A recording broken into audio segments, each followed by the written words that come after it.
Good afternoon, everyone. Very happy to be here with you. I'm taking this call from Cochin, where we are having a sales and marketing conference for the year as we go through. So, moving to the Analyst Deck, if you were to move to page number 3, all of us are aware of what we've gone through. So we've seen many new things coming our way, whether it was COVID 1, 2, 3, inflation, geopolitical factors, etc. Everyone's aware of that, so I'm not going to stress any of these points. It is a very challenging environment. However, in this environment, we continue to drive our revenue growth, and we've been reasonably been able to sustain our profitability as well. Next slide, which gives what we've achieved in the fourth quarter as well as the full year 21-22. So if you were to look at revenues from operation, the 12-month growth is 15% for the fourth quarter, and the 24-month growth is 25%, which is fairly healthy. Similarly, if you were to look at full year, our 12-month growth is 8%, and the 24-month growth is 22%. Profitability, similarly, operating profit, 10% growth for Q4 in the 12-month growth, and 23% for 24-month growth. And for the full year, negative 13% in 12 months, but for the last 24 months, it's 21% growth. So I would say reasonably healthy growth.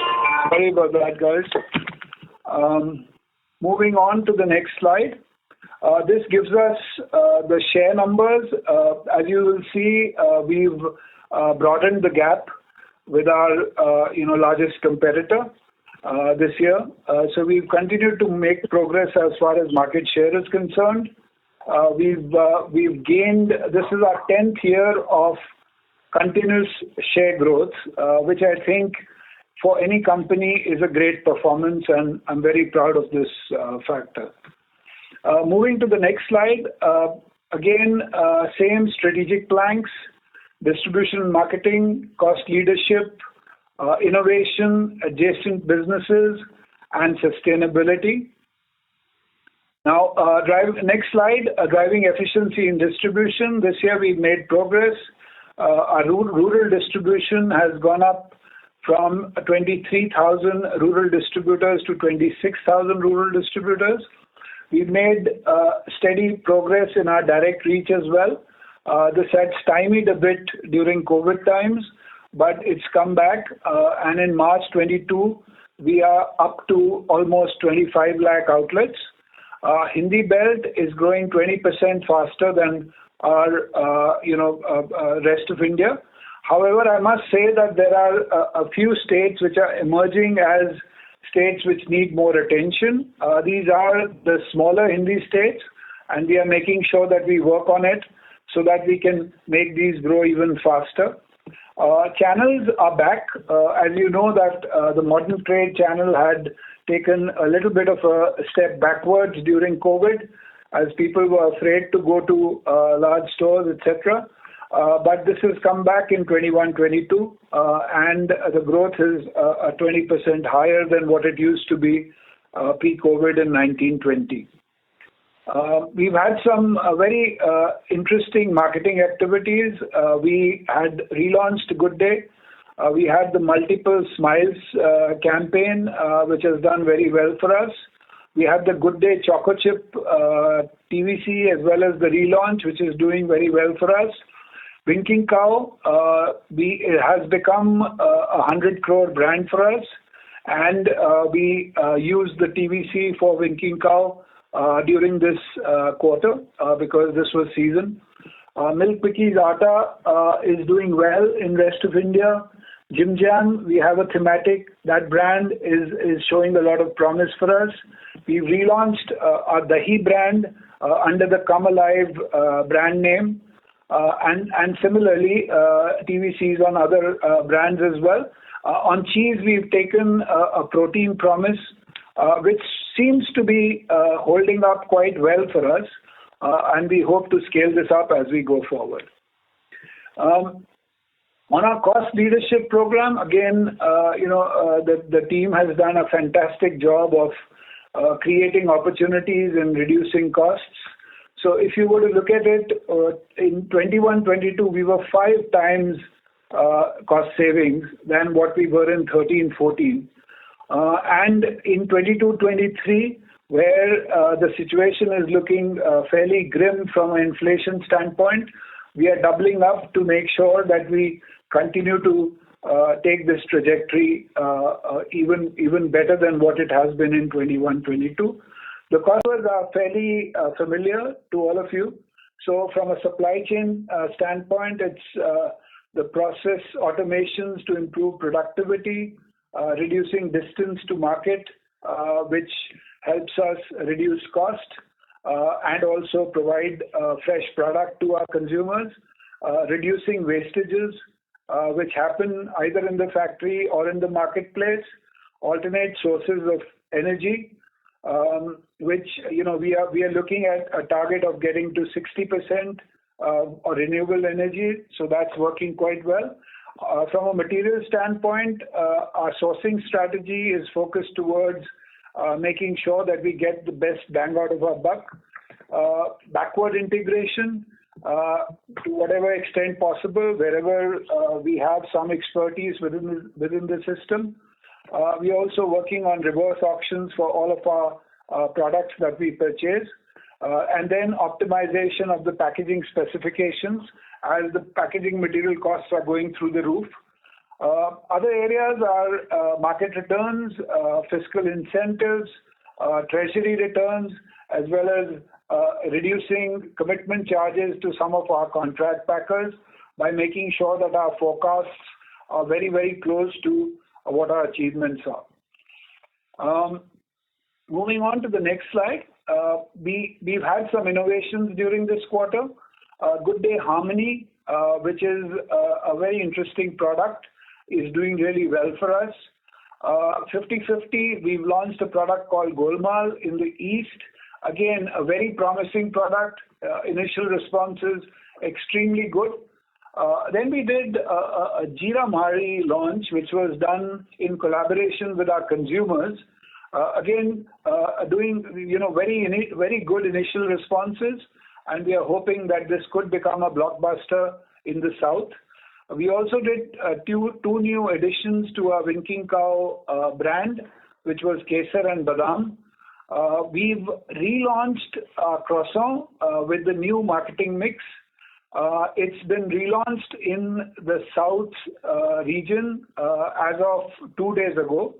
But before that, we'd launched a product called a croissant with mixed fruit in it, and this has been doing quite well for us, and a coconut wafer, which is also just getting into the market in the last 1 month or so. So very interesting innovations, and seeing a very good response from the market on all of these. Adjacent business, you are going to see some real excitement from Britannia as far as the adjacent businesses are concerned. We have had some a learning phase in this area, but I think today we are structured very well. We've got a very solid team which is handling each one of our verticals, and I feel very good about where we are at with our product, some of our partnerships that we are looking at, etc. So I feel that this is an area which we are going to ratchet up on certainly this year. So if you look at bakery adjacencies, we've seen a high double-digit growth across our divisions. We've also seen a healthy, consistent margin delivery in bread and rusk. As far as croissant is concerned, as I was telling you, we finally cracked the code on the product.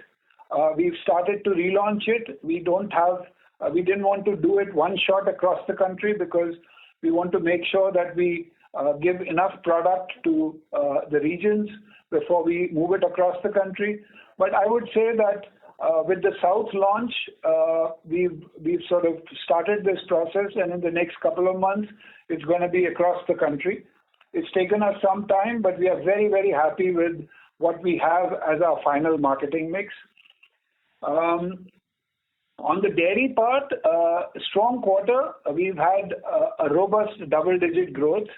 As I told you, Winking Cow is now in the 100 crore club. In the international business, some challenges in the Middle East because of a distributor change that we did in UAE. But Nepal, where we'd set up our own distribution and our own manufacturing, has given us very, very good results. And again, Nepal now joins the 100 crore club for Britannia. Moving on to our sustainability programs and the journey thus far. As you know, we've got 4 pillars. One is the people pillar. And the programs under this are, we want 50% of women workforce at a facility level by March 2024, and we are on track for this. We are looking at 1 lakh plus beneficiaries to be reached through our Britannia Nutrition Foundation. We've already done this, we've achieved it, and now on to a new landmark for ourselves. 60% renewable electricity by March 2024, again on track. Eliminating 20 lakh kilos of plastic trays by March 2023, completely on track. Water consumption to be reduced by 30% through recycling and reuse, absolutely on track. Growth, on the growth pillar, we've looked at sodium reduction and sugar reduction in our products by 6% and 8%. Again, on track on both of those. And on governance, we are looking at targeting 2nd or 3rd quartile in the S&P Global DJSI in food product sector this year.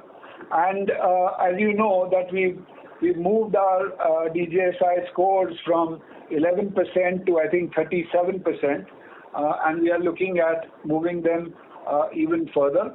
The 3 ESG policies, which is on sustainability, human rights, and vendor code, we've got those policies documented, and we are getting our entire ESG targets integrated with the XCOM KPIs. XCOM is me and my direct reports, so all of us carry those key performance indicators in our targets for the year. So that is where we are at. We are recognized amongst the top 40 of the India's most sustainable companies by Business World. So we are hoping that this again will become a very, very important plank for us, and we will take this to the limit in the coming years.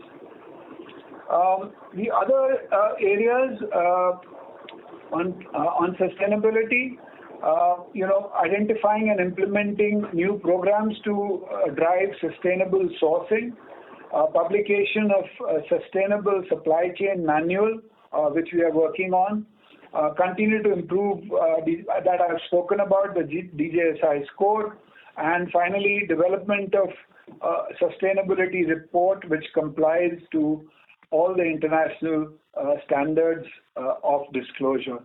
So these are the ones that we are working on, to make sure that we get completely up to speed. Now coming to the financials, this is our quarter numbers for the last 12 quarters. So as you will see, the last quarter has been 3,508 crores, and the full year has been 8% growth. If you look at the growth of quarter 4, it's 15%, and the 24-month growth is 25%, which I shared with you earlier as well. There have been, geopolitical factors which are aggravating the inflationary scenario, and I don't think it's abating in any way. So, what has it done to us?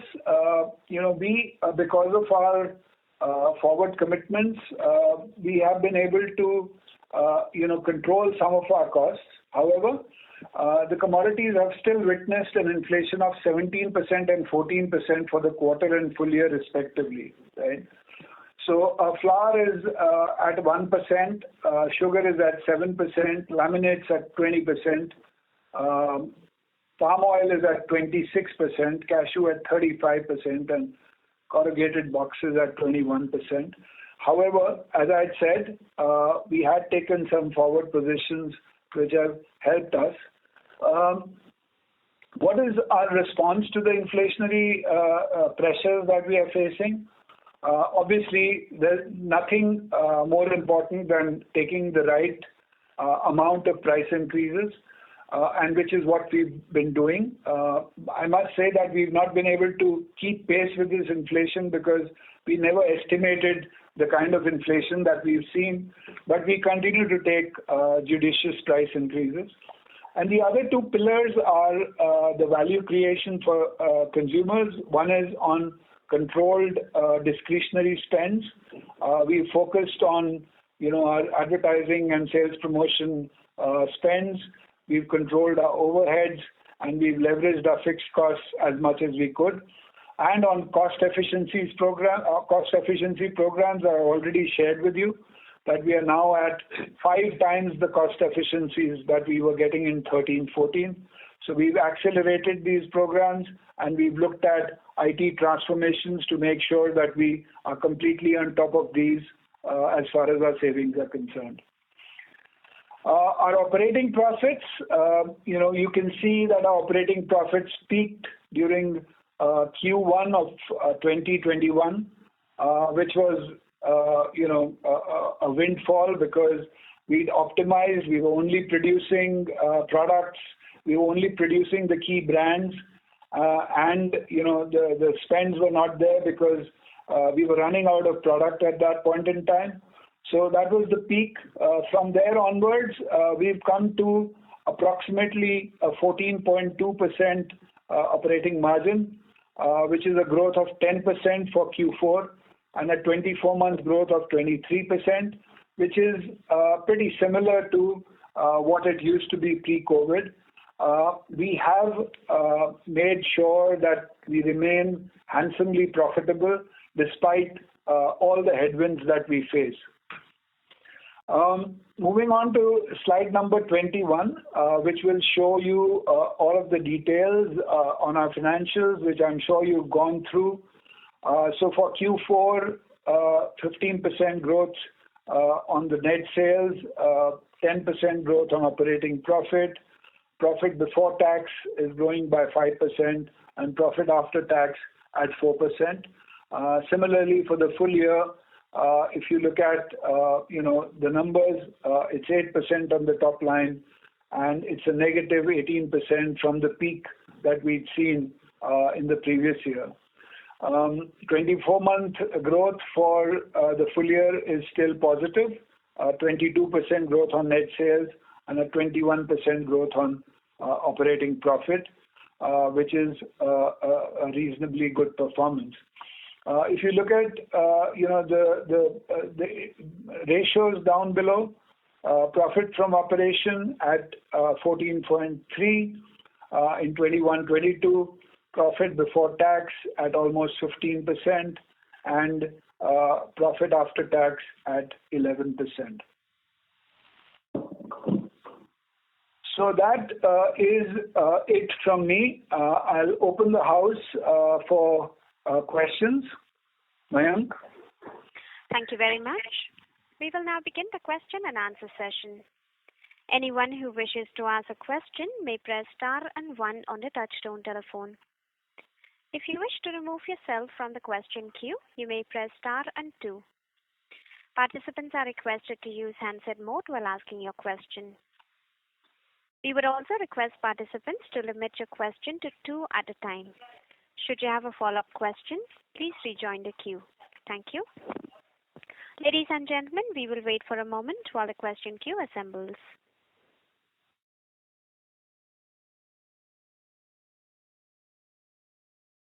The first question is from the line of Avnish Roy from Edelweiss Securities. Please go ahead. Yeah, thanks.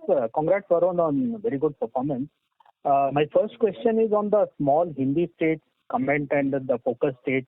You mentioned that more attention is needed for the small Hindi states, and when I see the growth in focus states, slight slowdown is there at 1.2x versus 1.3x in previous quarter. So is it more of rural slowdown, or is there any specific issue in some of the smaller states, any competitive intensity has increased there? No, so it's not about competition, Avnish. What's happened is that, during COVID, there were multiple priorities. Obviously, everyone was struggling to make sure that all of the KPIs are, kept under track. So we did see that some of the, UP is our largest state, right? It contributes approximately over 50% of our total Hindi state, sales, right? So UP is blazing. UP is doing really well. There are some small states where we seem to have slipped, namely Chhattisgarh. MP is okayish. MP is not blazing the way I would want it to, but Chhattisgarh has slipped, and so has Rajasthan. So those are opportunity areas where we will make sure as a team that we get back to speed. So that is where I'm coming from. And it's important that, if there are some, you've got to remember that our brand strength in those states is not as strong as what it is in some of our stronger states. So a little bit of slippage, a little bit of less face time with our people because of COVID, etc., it hampers our progress to an extent. But it's a matter of time. We will definitely get back on those small states as well. So thanks. My second question is on the price hike. Initial expectation was that FY23 will need around 7% price hike over and above the 10% hike which was already taken in 22. Post that, things have clearly turned more adverse currently. So what is the current expectation on price hike? And FY22 65% hike was coming through grammage cut. Will there be any change in that ratio? No, it'll probably be the grammage cut might end up being even higher than that. But see, the point is, sitting here, I don't know where we are headed as far as inflation is concerned. Clearly, 2 or 3 concerns. One is the wheat production in the country has been lower than what we had expected.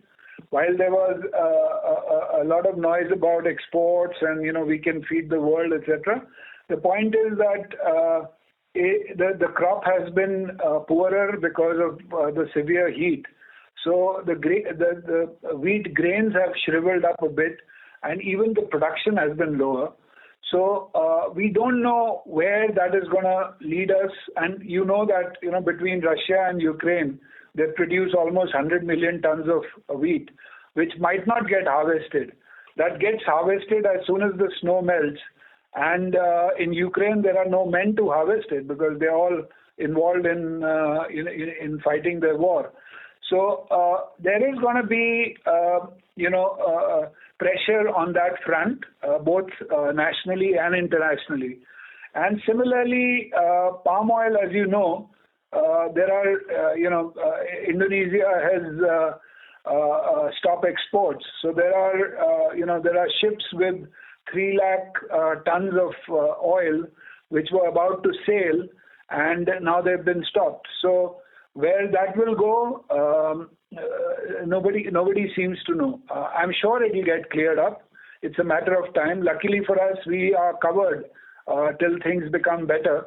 But I would think that this is a year where we'll really have to be on our toes and, take calls on a month-to-month basis. And, there is no way that any other activity can fulfill what, the inflation, the pain that inflation is going to give us. It will have to be a price correction. So while we will try and be judicious about it and make sure that it doesn't impact the consumer in a big way, but we will have to take some tough calls. So, Varun, just one very small follow-up on this question only, and that will be my last question. So in Q3, you had -4 to -5% kind of impact on volume because of grammage cut, which I think will be fairly similar this quarter also. But on a reported basis, you are seeing mid-single digit volume growth. So what would be the industry volume growth in your sense in Q4? And so your share gains, is it coming only from the number 2 player or even from the smaller player? So what happens, Abneesh, is you've got to understand that during severe inflationary times, the smaller players are the ones who get impacted the most. So gains are coming from the smaller regional players and obviously from the number 2 player as well. So it's a mix of both, and the industry growths would be flattish to negative. So thanks, Arun. That's all from my side. Thanks a lot. Thank you. The next question is from the line of Percy Panthaki from IIFL. Please go ahead. Hi. Just continuing on what Abneesh was talking about in terms of the price increases. So I'll make the question rather simple. Assuming that the current spot prices remain where they are for the next 12 months, what kind of additional price hikes do you need to take in your portfolio? That's what I was trying to explain to Abneesh. It's very difficult to call that because it's such a dynamic environment. So it'll definitely be more than what we'd estimated in the beginning. But to what extent, only time will tell. If things on palm settle down, if the war gets over, if it's all about the ifs, Panthaki. Right, sir. That's why I put a simplifying assumption there, saying that if the spot prices as of today continue for the next 12 months. Did you say that? I'm sorry, I missed that. If the spot prices continue, it will probably be about a 10% increase that will be required. Over and above what's already taken? Yes. So 10 plus 10, a total of approximately 20. Right. Okay. Secondly, just to understand on sort of the adjunct categories, what kind of slightly longer term vision do you have over, let's say, a 5-year horizon? Where do you see these adjunct categories? Which one do you think will see the fastest growth or become the biggest? And where do you see the biggest opportunity which can be sort of extracted over the next 5 years? That's part of the question. The other part of the question is that the salty or savory snacks category, which you had sort of launched in South India under the name of Time Pass, what really needs to happen for that category to become really big for us? Because I think ultimately that category is something which works on width and breadth of distribution, which is something that we already have with us. So we already have a advantage at the starting point. And what really is preventing us from becoming one of the bigger players in this category? So let me answer your first question. I think obviously, as I said during the presentation, I feel very good about the way we are structured today. The way I'm here with the sales team, the entire sales team from across the country is here. And, this morning we were talking about how we become, a leader amongst more categories than just a few. And I think the sales team is very clear about what we can do and how we can move forward. I also think that we've got a fair amount of strength. We've got that threshold volume. We've got reasonable brands in most categories. So I would say, obviously, the big ones will continue to be the larger ones. Cake, I think we've got many initiatives. So I think cake and rusk will definitely have the potential to become 2,000 plus crore kind of businesses for us. We have a lot of hope in dairy and some very, very exciting initiatives there. We know that Amul is the big brother, But I think we can do a lot more in the value-added space. As you might or might not know, we've crossed the 500 crore mark in dairy after many years of striving for it. We've had a very good growth this year, and we've got great plans at the back end. Croissant is something where I feel very excited about because, one, it's got entry barriers. It's not a category that everyone can launch.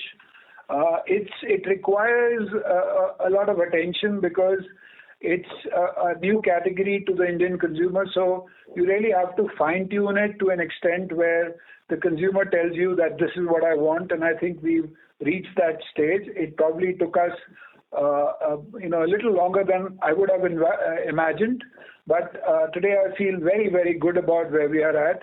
And if you get an opportunity, please try our new product, which should be in your markets in the next month or so. So feel very good about that. And also, we are not shy to evaluate partnerships wherever required. We have been working on some, and there are definitely opportunities there which could be very, very exciting. So I personally am working on this area to make sure that we come up trumps as far as the adjacency business is concerned. What was your second question? On salty. So on salty, see, you can't do everything, like you've got everything ready, because finally it's a little bit of sussing the market, sussing the consumer, understanding. While I've run a salty business in the past, but you know that that business was run in multiple countries, and it had been fine-tuned over millions of consumers, and all of that. Brands had been constructed years ago before Pepsi had bought that business, etc. So it takes a long time. So we are being very careful, and we are really reading into what our consumers are telling us in our test markets. We don't want to be in a situation where we go, hell for leather, we launch it across the country, and then we realize that, it's a situation where we'll have to take our products back. So it's taking a bit of time. It took us a bit of time with Croissant as well, but we've got to the finish line. Similarly, I would say I would rather be careful than aggressive in this area of adjacencies. Right, sir. That's all from me. Thanks and all the best. Yeah, thanks. Thank you. The next question is from the line of Kunal Vora from BNP Paribas. Please go ahead. Yeah, thanks for the opportunity and congrats for a very good quarter. First question, how large is the contribution of low unit packs, and are you looking to vacate some of the price points? In our recent checks, we heard that you would down the 2 price point in certain markets. I mean, are these price points meaningful for you, and how do we see the impact of this? See, low unit price points in a country like India are impossible to vacate, right? Yes, over the years, if you look at it, maybe 15 years ago, there used to be a large contribution of 2 rupee and 3 rupee packs, which have become minuscule today. Parle used to sell a lot of 2 rupee and 3 rupee packs.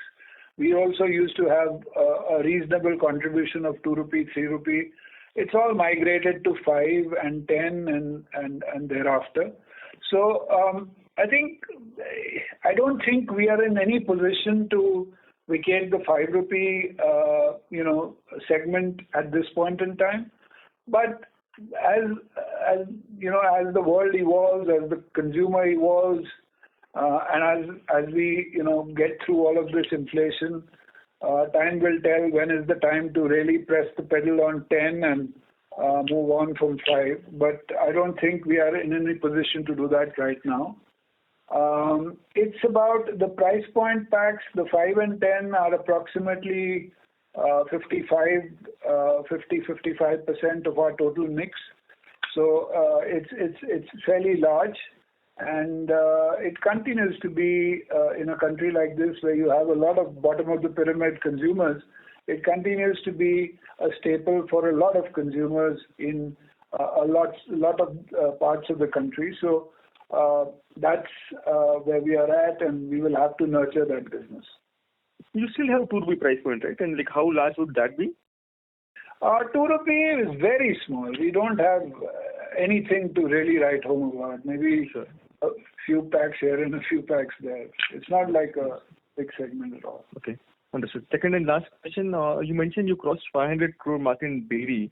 I believe you were at 500 crore mark even 2 years back. I mean, if I recollect a interaction in September 20, you mentioned you were at 500 crore and you aspired to be at about 2,000 crore by 25.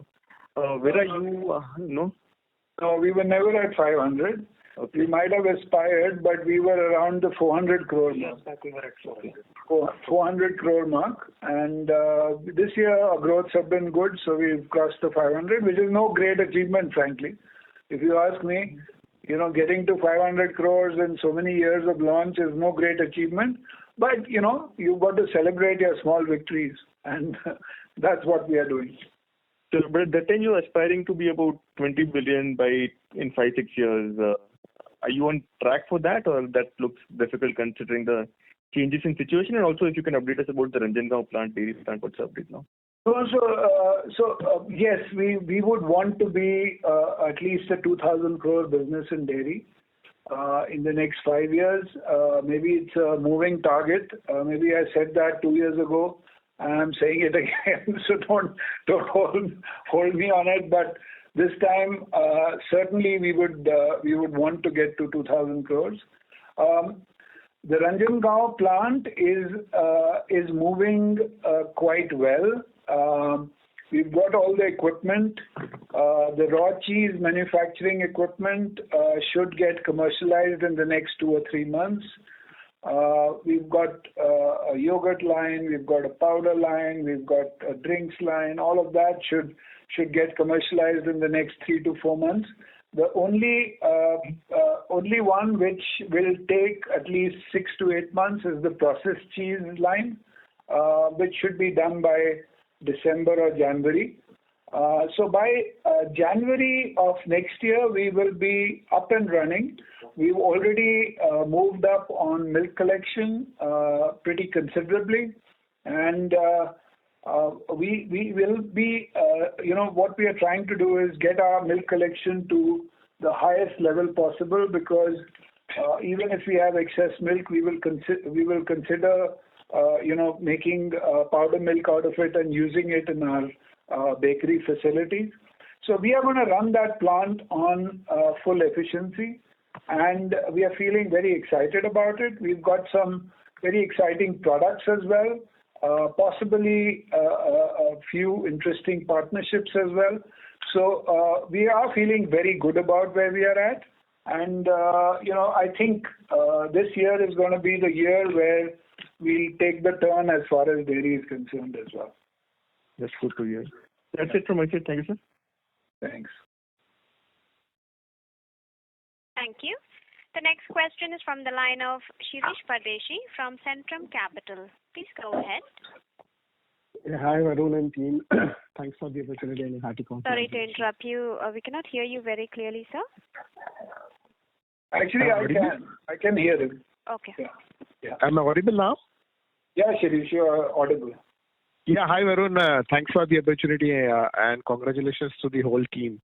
I have got 3-4 questions. I'll try and shortcut put it together. One, if you can spell out, last 2 years we have inched up the market share. I mean, we have no idea, but if you can help us where we stand today, how much market share gain we have got in last 2 years, especially from FY19 onwards. Second, if you spell out something on the international, because we keep hearing that we are trying to do something from the distribution channel perspective, but when do we see the meaningful contribution from the international business? And third question is on ICD. When I look at the filing today morning, I think directly what I gather is that our BBTC has come down while Bombay Tying ICD has gone up. So against 811, the ICDs directionally has come down to 754. But maybe if you can help, what is it that you're looking? Is it going to be going up or is it going to come down, and what time frame? Shirish, I missed your first. The second was international, third was ICD. What was your first question? Share. Okay. Market share. Okay. So share growth has been fairly good, Shirish. We don't give numbers because it's a syndicated study, and that's why we give you the trends. But approximately we've gained about 0.8 share points, so 80 basis points in the last 2 years. And that's been pretty good because, the fact is that it's been a continuous market share growth story for us. Feel good about that. International, yes. If you think about international, we are not looking at a big bang change to our international business. It's very easy for us to look at big acquisitions, etc. But we are very careful about making sure that we get our paybacks if we are looking at big acquisitions. What we did with Nepal is a testimony for a very good call that we took. We've turned that from a 10-15 crore business to a 100 crore business. So that's a good call. Similarly, we've got some calls that we've taken in Africa as well. We've got 2 contract packers that we've put in place. So hopefully, slowly and steadily, we gain some base in these markets and be able to set up a foundation for growth for the future. Yes, UAE, which is our largest business, has been a little bit of a pain. And the pain was because of, our distributing partner there. We were not able to get them to, implement and execute the way we thought we could, get a lot more business. We've got a very, very good partner now. But you've got to remember that these markets, changeover takes a lot of time. See, what happens is, if you're changing over first, you have to move all the stocks which are with the other partner to this partner. So your secondary sales might not get impacted, but your primary sales do get impacted. Even settling in, you have to register the new distributor. So 3-4 months go away in making sure that all of the accounts have your new distributor registered, and then you start to sell. So it's a very painful process. But we went ahead with it because we knew that we will see a benefit from this as we move forward. So I think we are doing some interesting stuff in international. It's not as we had envisaged, I must admit. We haven't gained, as much heft in the international business. But we will continue to make sure that we get some interesting stuff going there and get our bases fixed. In the other parts of the business have been doing really well. So Europe, Americas, even Australia, Southeast Asia have been growing hefty double digits. But they are all on the basis of exports, and they are small businesses. So it's not making that much of an impact. But I think, again, this year could be a year of change as international is concerned as well.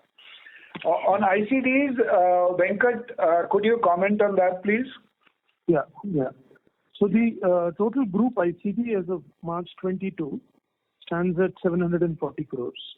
Bombay Dyeing of 350 crores and Bombay Burma of 390 crores. Okay. And this is against March 21 of 790 crores, which was about 290 for Bombay Dyeing and 500 for Bombay Burma. And both of these are within the approved limits for both the companies. But Venkat, I got that. Just if you can help, what is the roadmap? Is it going to go up? Because on a quarter-on-quarter basis, when we see it is up and down. But is there any strong case that ICD will get resolved maybe in next 4 quarters? So it's not going to go up. That is for sure. The attempt is to see how we can dilute them as we go forward. Sure. Well, just one question, if I can squeeze, because normally at the year end you give the new product contribution. So in a 14,000 crore, what is the FY22 new product contribution if you have, and if you can share any guidance or targets for FY23? Sorry, for FY? 22, against that 14,000 crore, what we have reported as a top line, what is the new product contribution? It's about 4.5%. And this number will be higher because we are now getting into dairy for FY23? Yes, for sure. Okay. Thank you, and all the best to you and the team. Thanks. Thank you. The next question is from the line of Vishal Gutka from Phillip Capital. Please go ahead. Yeah. Hi, Varun. Two questions. One thing is on the brand front. So 50 potatoes, I think you extended from East India to other parts of the country. So I just wanted to understand performance on that as well as on Milk Bikis, because Milk Bikis are very big plants. So if you can give just some color in terms of distribution reach, growth rate, and investment plan, given that you've expanded from the strongholds of Tamil Nadu and Kerala to the rest of India. And second question is on the capex plan for FY23. So I'll let Amit Doshi, who's our new CMO, to answer the first two questions, and then I'll tell you about the third one. Hi. I think, both of the brands, Potazos and Milk Bikis, have been going quite strong. Potazos, as you rightly said, we've expanded to other parts of the market, and we've been getting good response to the extension to these markets.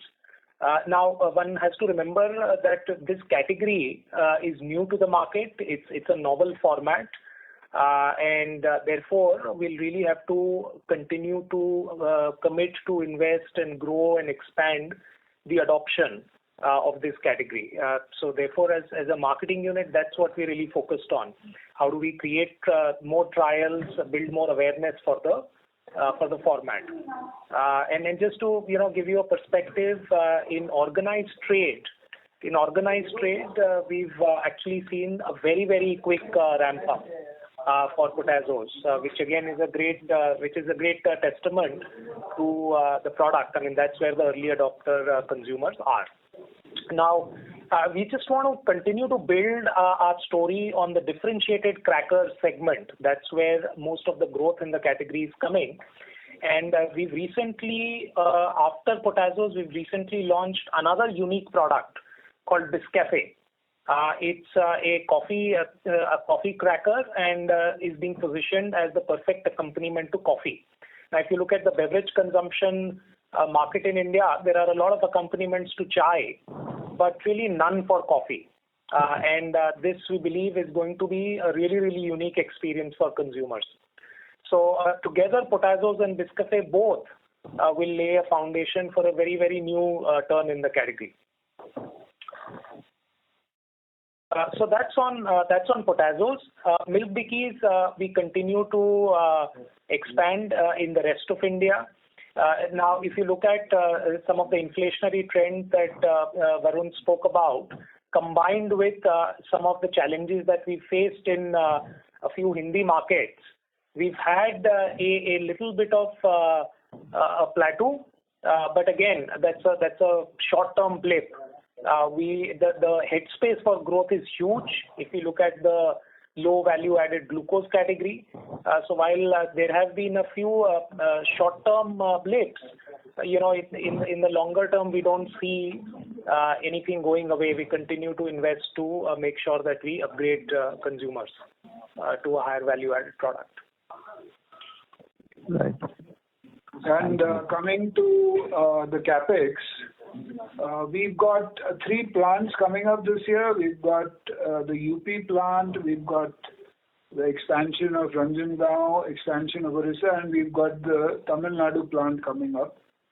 So there will be a reasonable investment in all of these, about 250 crores each for 2 of these plants, and the expansion will be approximately 100 crores plus the finishing up of the dairy plant in Ranjangaon.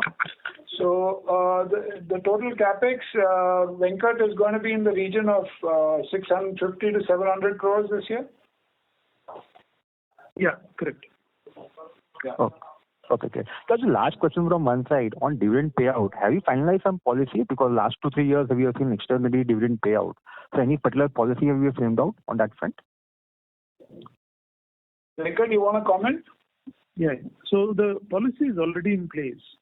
Okay. There are various parameters that we put down there, and we also essentially say that we want to be in line with the other FMCG companies in the country. Okay. Thank you. Thanks. Thank you. We would request participants to please limit your question to 2 at a time. Thank you. The next question is from the line of Manoj Menon from ICICI Securities. Please go ahead. Hi, Varun, Venkat, and team. Hi. Just only one question, Varun. Just wanted to pick your brain on your thoughts about market share, let's say 5 years out from today. The context of asking this question is, the way I understand, let's say you have somewhere close to a 40% share, and you don't really want to have a bigger share in the glucose segment, which is possibly 30% or higher of the market. So if I take up 40%, which is your market share, and change the denominator from, let's say, the addressable market, which the way you have defined it from, let's say, 100 to 70, you probably have got little more than 60% market share in the relevant categories in which you want to play in. So in that context, and please amend, any of the numbers which I said, which could be, if it is materially incorrect. Just wanted to understand your thoughts on, market share with a really medium to long term view, sir. Thank you. So, Manoj, the way I look at it is very simple, right? Our market share in the urban markets is approximately 39%, right? And our market share in the rural markets is 27-28%. If we were to equalize our rural share to our urban share, we would get to that number that you're talking about. Now, how do we equalize our urban share to our rural share? You're absolutely right. Glucose plays a very important role in rural markets. But in the last 6-7 years, we've made inroads into that market with more premium products like Good Day 5 rupees, like Milk Bikis, like Mari. So we will continue to do that. We are not breaking the market into segments. We are saying that this is a consumption of a biscuit, whatever kind of biscuit it may be. Consumers are always willing to make a leap of faith and try a biscuit which is different, which is more premium maybe, which they would stick to or not stick to. But that is the way we are looking at the market. And we will find ways of making sure that with... Ladies and gentlemen, we lost the line for the management. Request you to continue to hold while we join them back.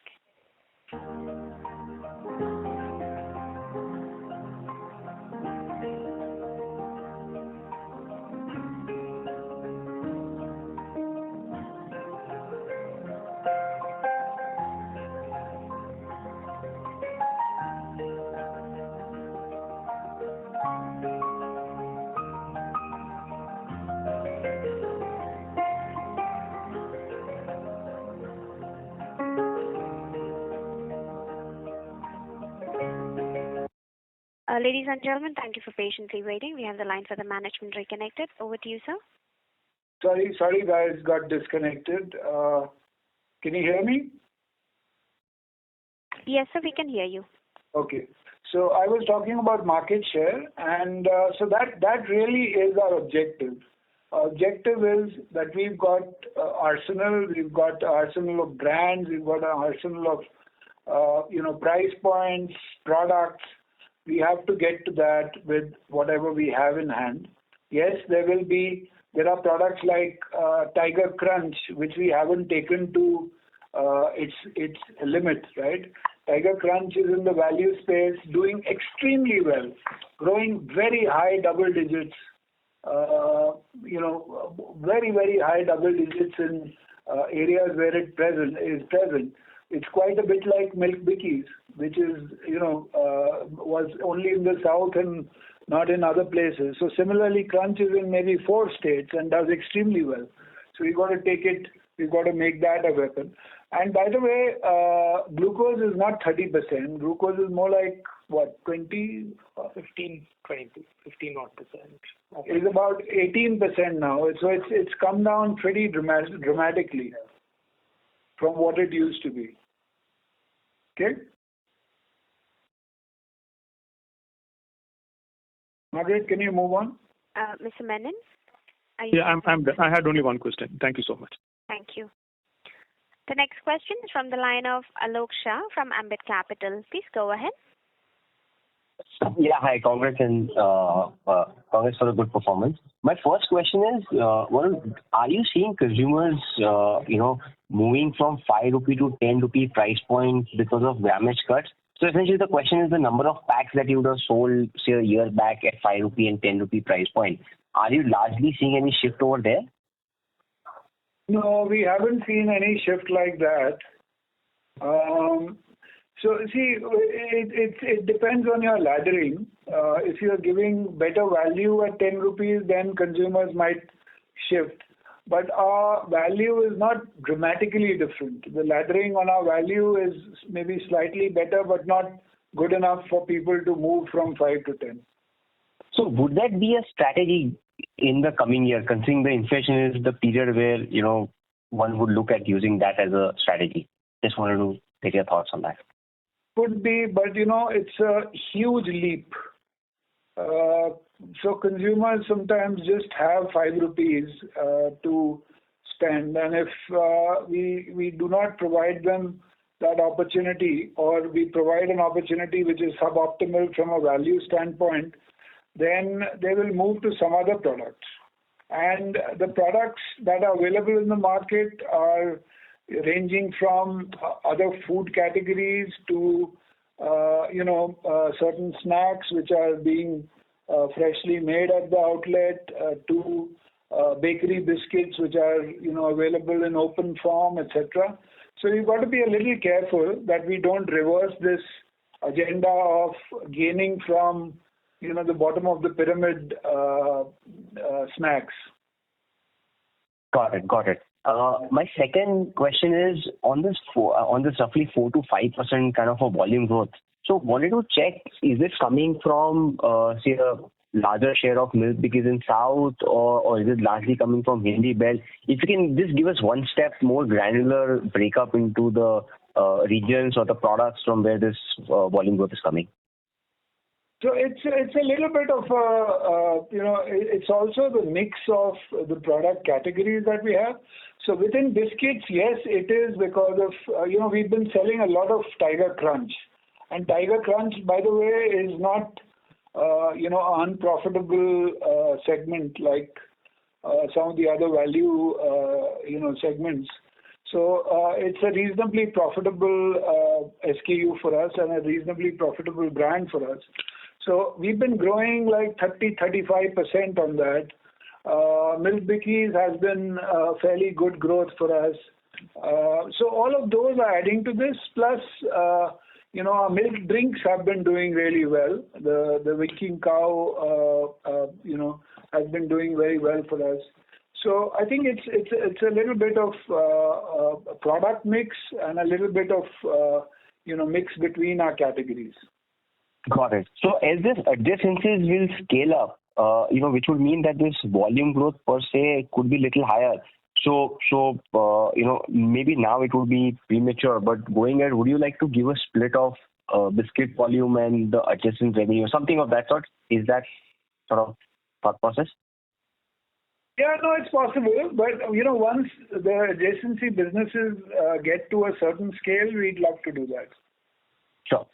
And my last and final quick question is, to my reckoning, for the first time you mentioned with respect to the new team for the adjacent business. So is that a complete change in the team or reporting structure or any of those lines if you can share? Thank you. No, that's a good question. So what we've done is we've tried to make so it's a change in structure. We've got young leaders who are very aggressive, and we've got different verticals. Actually, that's a good point. Maybe in the next meeting with all of you, I should share that on how we are structured, or maybe I did share it with you last time. So we've got verticals. Obviously, biscuits is one. Then we've got cake, rusk, and bread as another vertical. We've got dairy as the third vertical, and we've got new businesses, which is croissant, wafers, and all of the new businesses that we are looking at to be the fourth vertical. And we've got very solid young leaders who are very deeply ingrained into their businesses.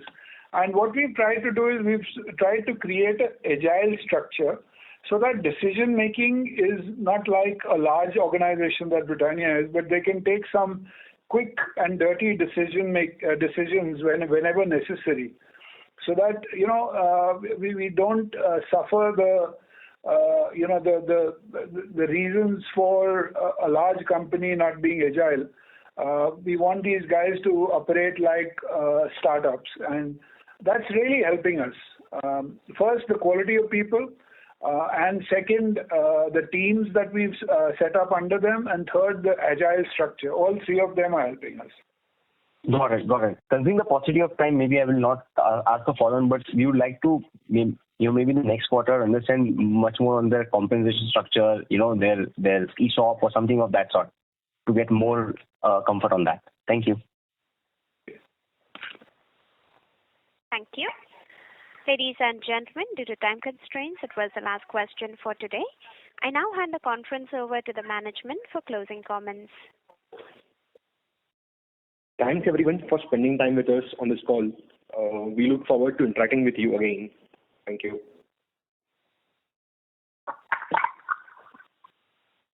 Thank you. On behalf of Britannia Industries Limited, that concludes this conference. Thank you for joining us, and you may now disconnect your lines.